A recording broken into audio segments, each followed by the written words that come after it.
I'm not mad into politics. I'm not going to lie to you.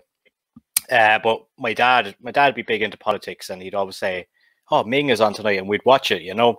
But the thing I found interesting about when Vincent had you on was he'd always try to get the better of everyone, but you kind of had his number in that regard, I think.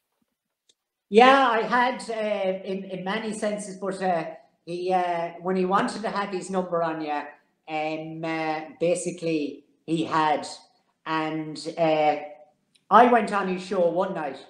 It's probably the one thing I shouldn't talk about, so that's why I should talk about it. I went on his show one night, and I knew I was walking in front of a bus.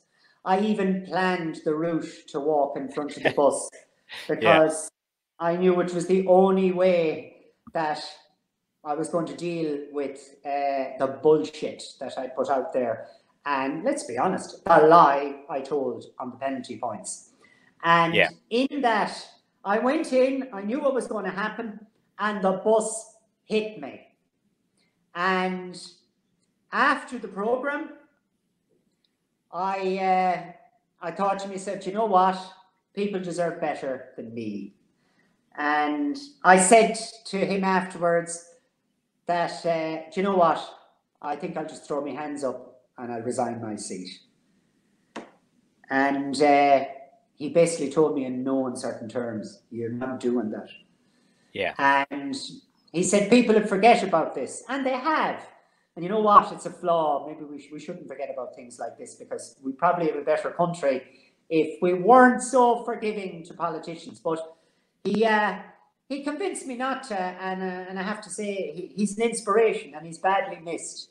And you could do with him here now during the pandemic.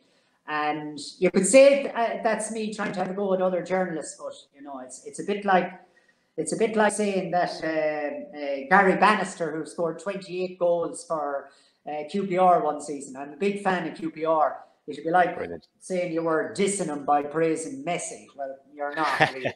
No, it's everything's relative, and you know he's really missed. But I enjoyed going on his show, and I never went onto it without a sleepless night beforehand. The later he told me about it, the better, because it ruined my day every single time. Even though I was keen to go on it, but I knew that if my didn't get me P's and my Q's right, he'd run you over basically. Yeah. So that was it. I have to say I miss him. I really do.